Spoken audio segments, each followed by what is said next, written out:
May mga tao na dumarating, hindi para sa panahon lamang,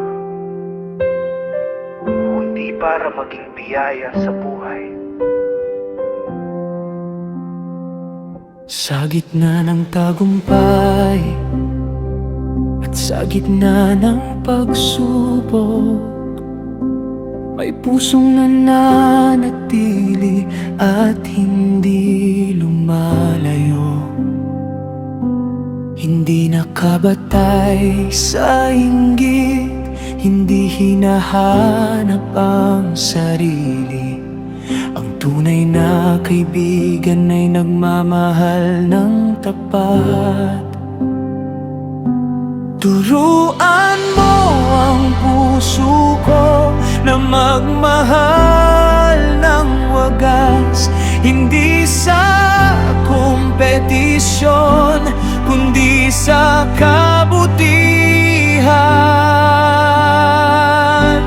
Bigyan mo ako ng pusong tapat na marunong magmahal, pusong hindi naiinggit, pusong marunong magbigay sa bawat relasyon sa buhay.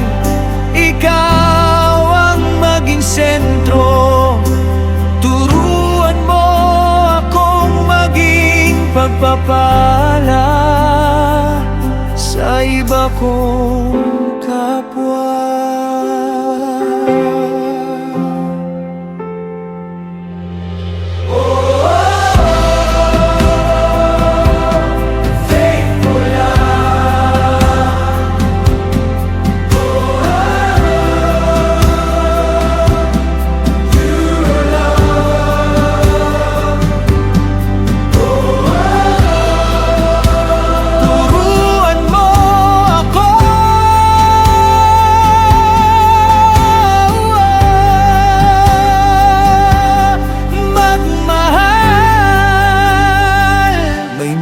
Pusong nasaktan dahil sa inggit at takot.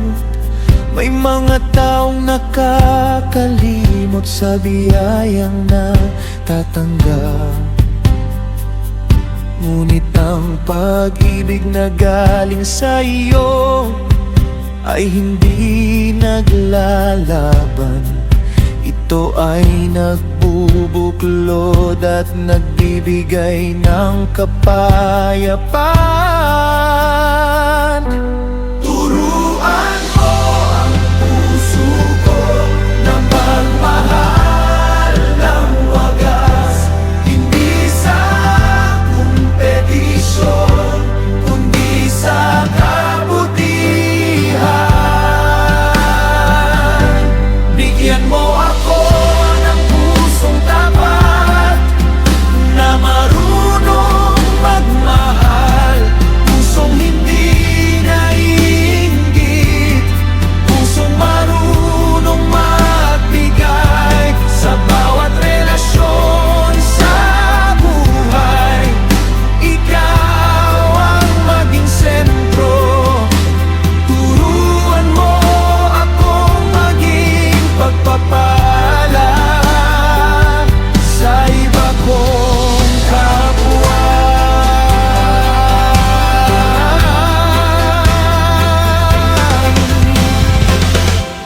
Kapag dumating ang inggit, linisin mo ang puso ko.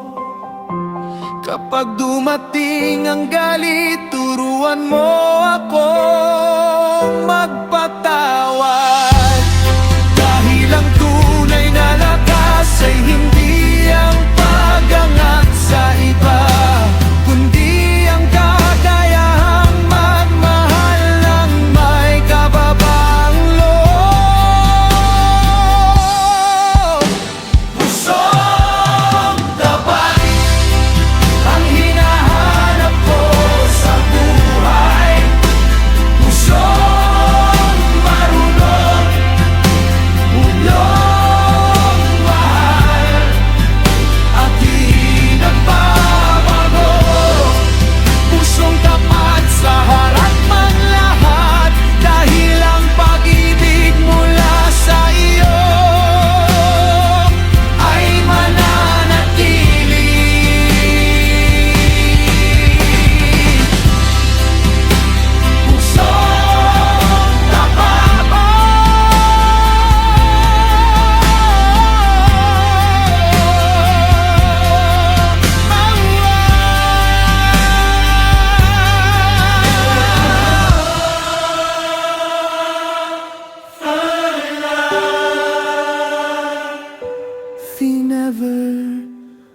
true.